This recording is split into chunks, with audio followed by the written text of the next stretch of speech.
Hello everyone, welcome back to another Star Wars Destiny video. Today Fantasy Flight released an article for blue cards from Spark of Hope. There's quite a few cards in here, so we're just going to go through the cards in set order. Going to discuss them, give my thoughts on them. So first up here we have Yoda, Mystical Mentor. 12 health for 14 or 18 points. 1 melee, 3 melee, 2 focus, shield, 4 shields for a resource, and a resource. No blanks. He's a Jedi and a leader. This character has a +3 shield limit, and this character's shields can be used to block damage dealt to apprentice characters. So he'll be able to block damage that if you're using other apprentices, be able to block damage that is directed at those characters. He can have 6 shields on him, so he can have his 3 normal shields plus 3 more from his ability. And his sides are really good too. So again, no blanks, 2 damage sides, a 1 and a 3. None of them are the damage sides are resource costed or modified. Only resource costed side is his 4 shields for a resource, which I think is pretty fair because you're getting 4 shields. And those can all just go right on Yoda too. So if Yoda has no shields and he's got a resource, he can pay a resource and get 4 because he can go above that shield limit. If you use something like defensive teaching, he can even get more shields. But so 2 damage sides, he's got a double focus, 2 shield sides, and a resource. He's going to cost 18 for elite, but he has 12 health, so I think the 14-18 is good, especially because he'll be able to block incoming damage going towards other characters that are apprentices. And I think 12 health for Yoda is really good. So again, no blanks with him, and a pretty cool ability and a way to kind of defend your other characters. So that is Yoda. We're going to move into our next card. And next up we have Youngling. 4 health for 4 points. It's an apprentice character, so this will work with Yoda's ability to block damage going to them. And include only if you have a Jedi on your team, and as a power action, play a blue upgrade from your hand onto this character, decreasing its cost by 1. So you're obviously not going to want to put like a lot of upgrades on them, just because they are very squishy at 4 health. But if you put something on there with redeploy, you can basically get it out for less and then redeploy it. So these apprentices are basically can very easily be just killed with one damage side. So like 1 4 damage side is going to defeat them. But they have this cool power action to get an upgrade on them for less, and then you're going to want to use that with something that redeploys, so you can then move that upgrade onto your other characters, maybe stronger characters and things like that. So kind of a cool way to get stuff out for cheaper. They also have they do have 4 health, and Yoda will be able to block some of that damage if he uses his shields to block damage going towards the apprentices. I wouldn't be surprised if people start putting these in builds just so they can use that ability to get something out for less, and then having that character get defeated, and then if it's a redeployable weapon, just redeploying it, moving it to another character. So that is Youngling. We're going to move into our next card. And next up we have Refusal. This is a blue hero downgrade, 1 resource. Damage symbols showing on the attached character's character dice are resource symbols instead. After the attached character is dealt damage, discard this downgrade. I really like this, especially in decks that are going against like other decks that have a lot of heavy damage characters in them, because you're going to put this on them and they're not going to be able to damage you until either you damage them or they damage themselves with some effect to get rid of the downgrade. I can see this working really well in mill decks, so where you're just trying to survive, you're trying to have your characters not be defeated, you throw this card on them, basically all their damage sides become resource sides, so you might be giving them a bunch of resources, but it may help you survive long enough to mill them out and not have your characters get defeated. That being said, though, it doesn't have any effect on upgrades. So let's say your character, your opponent rolls out, they roll damage sides on their character dice and damage sides on their upgrades. They'll still be able to resolve their upgrades, but they're definitely going to be resolving them for less if they're not resolving them alongside their character dice. The character dice to get more damage. So they'll get a bunch of resources, but this will probably help protect your characters, hopefully long enough that you can win by milling them out. So that's Refusal. Really like that card. I hope it's going to see some play. Could be interesting. But that's going to be that card. We're going to move into our next card. Next up, we have Moving Rocks. This is a blue hero event, 3 resources. Spot an apprentice or a Jedi to move any number of shields to any number of characters. This is pretty crazy. So, 3 resources, I think, for this is a fair cost because it's not saying you do have to spot a Jedi or an apprentice to do it, but it just says move any number of shields to any number of characters. If you're playing against a deck that runs heavily on shields, you can move shields from your opponent's characters to yourself. You can move shields from your characters to other characters you control. So you can move character like shields off of one character to another. You can move shields from your opponent's character to another opponent's character. Let's say their heavy hitter is just really well shielded. You can use this to move all those shields off of their heavy hitter onto either that other character, or you can move all the shields off to yourself. If you combine this with something like Yoda or defensive teaching, you'll be able to basically Yoda can have 6 shields on him. Defensive teaching will allow your characters to have an additional shield, so you may not even have to end up discarding shields. You just can move all those shields from your characters to other characters, or from your opponent's characters to yourselves. I think that is really crazy. So basically, just move a bunch of shields around, and then do something like riposte on one of them. If you're playing like riposte, you can do that. You can then just basically just be protected. Basically, you're just stealing your opponent's shield in that case right there. And that is just, I think, a really strong effect. So I think moving rocks is pretty cool. It does cost 3 resources, so you'll have to have that number of resources.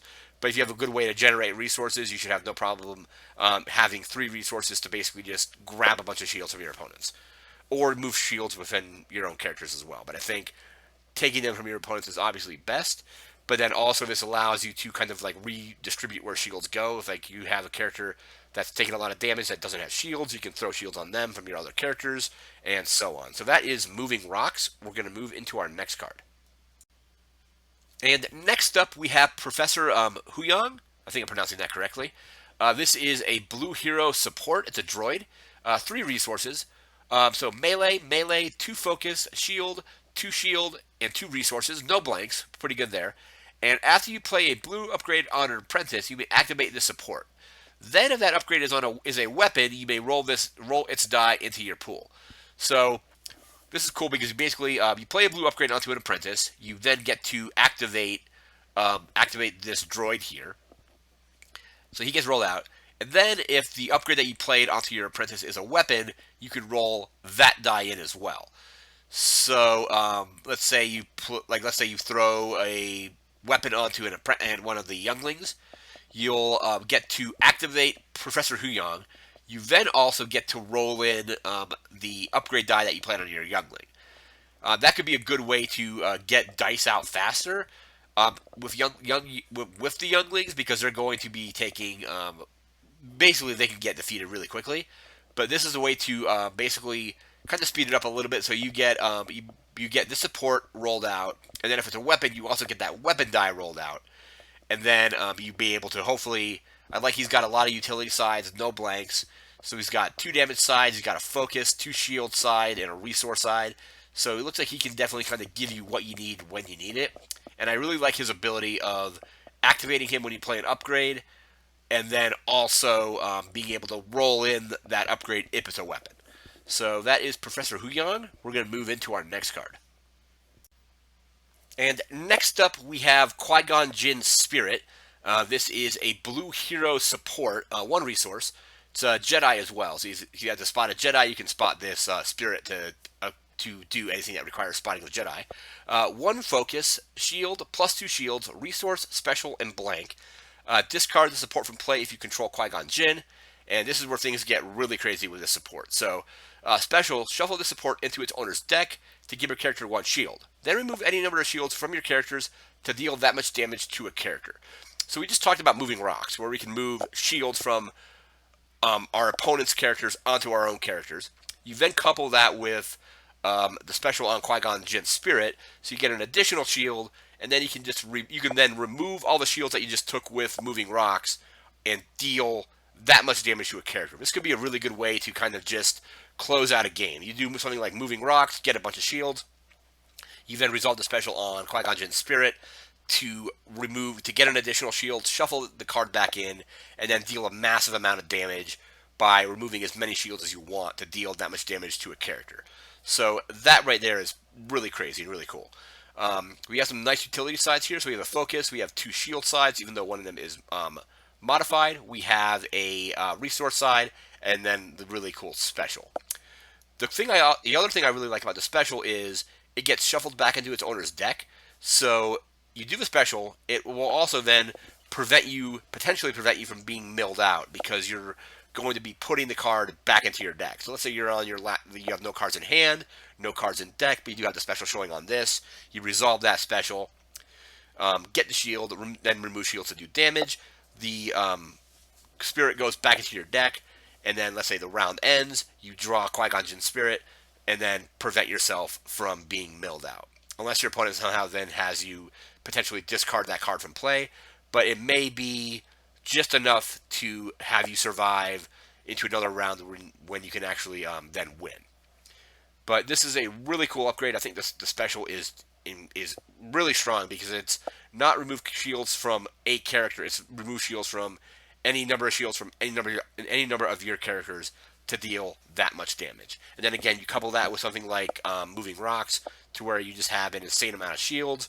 You put this in a deck with the new Yoda, where he can have up to 6 shields on him. Even with just that, let's say you put it on Yoda, you have defensive teaching out, you can have 7 shields. You get a shield, you bring Yoda from 6 shields to 7 shields, you then remove those 6 shields and do 6 damage. That is insane, I think. And also, all this for just 1 resource. So that is Qui-Gon Jinn's Spirit. We're going to move into our next card. And next up, we have 3 lessons. This is a blue hero event, 1 resource. It's a support. The support enters play with 3 resources on it. As an action, exhaust this support, remove a resource from it, and spot a Jedi to turn an apprentice die to any side. So you're going to run this in a deck with Jedis and apprentices. You basically pay 1, and then you are able to spot a Jedi to focus your apprentice dice. So this won't work with the Younglings because the Younglings don't have a die, but there are other apprentices in the game. You'll be able to basically just use this to focus their dice. So I think it's pretty simple, but also pretty cool because basically you get basically 3 focuses out of it. And then you might be able to use it multiple times in a round if you have a way to if you have a way to ready it in the middle of a round after you've already used it.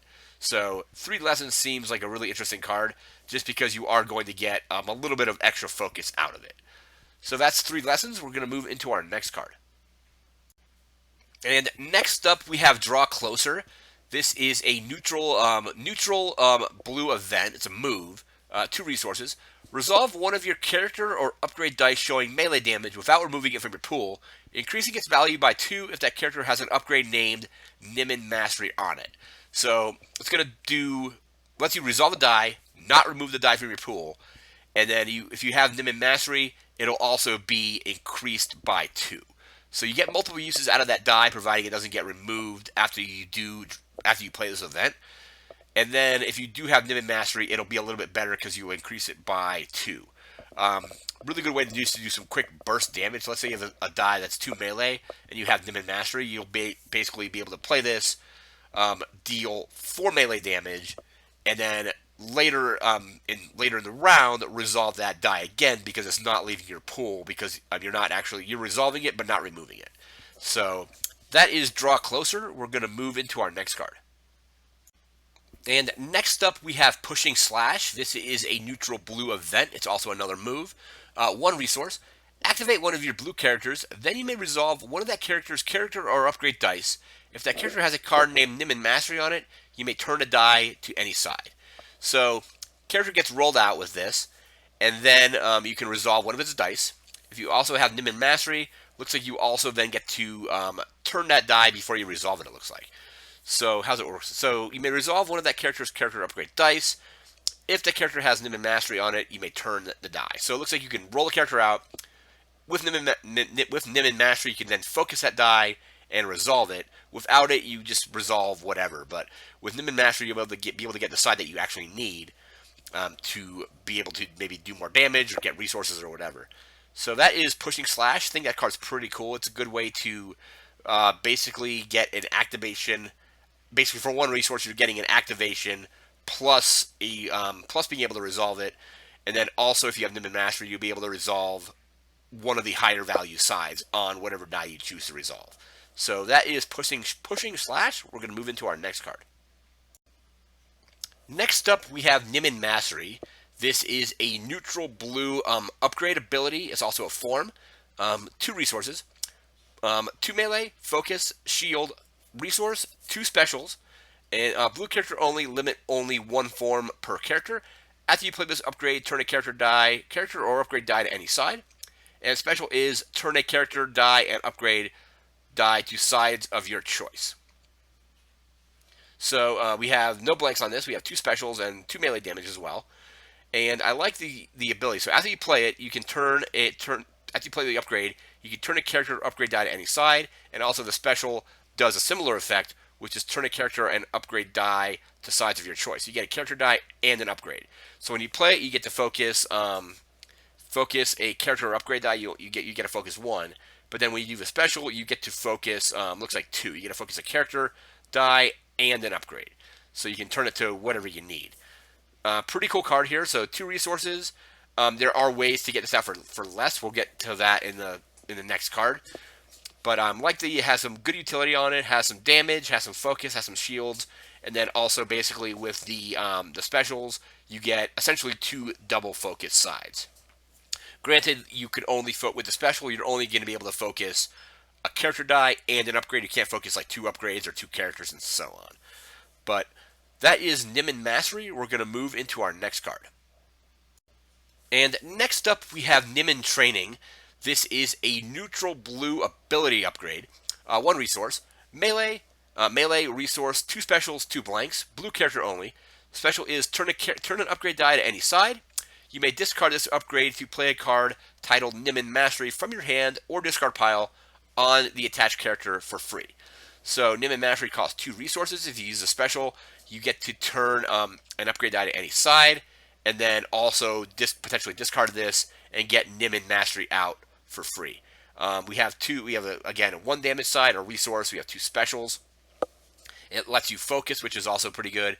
I think the main thing here is you include this to get Nimbus Mastery out for less, and then if you play it for free, you'll then also get the single die focus from Nimbus Mastery as well.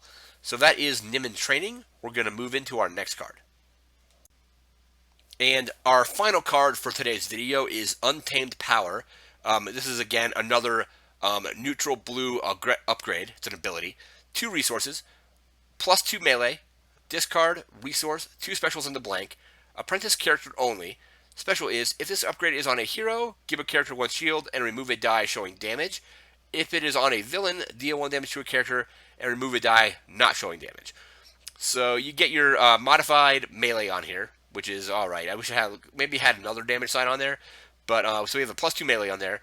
Again, we have some discard, we have some resources, and then depending on if you're putting us on a hero or on a villain, it will either get a shield and remove a die showing damage, or deal a damage and get rid of the die not showing damage. I can see this working really well with the Kylo and Rey deck that people are probably going to be wanting to build with the that plot that lets you basically have Kylo and Rey on your team. You put one of these on Kylo, put one of these on Rey, and then you would have basically the specials being able to you'd be able to get both specials depending on who has what upgrade at what time. So if each of them have it, they would each get the hero and villain half of their card. So Rey would be able to do the get a shield and remove a die showing damage, and Kylo will be able to deal a damage and then remove a die not showing damage. So that is Untamed Power. I think it's a decent die. I wish the damage either wasn't modified, but I also do like that you actually do have a double special on this die as well. So that is Untamed Power. That's going to do it for this video. Remember to like, comment, share, and subscribe. We'll be back with more spoilers for Spark of Hope. The rumored release, from what I've been reading, is July 5th. So hopefully within the next a week or so, we'll just get a bunch more spoilers. And then hopefully, like I said, the rumors are it is releasing on July 5th. But those are just rumors. I don't think anything's been confirmed yet. Maybe it has, but last I checked, it was still just a rumor. So again, that's going to do it for this video. I want to thank you for watching, and take care.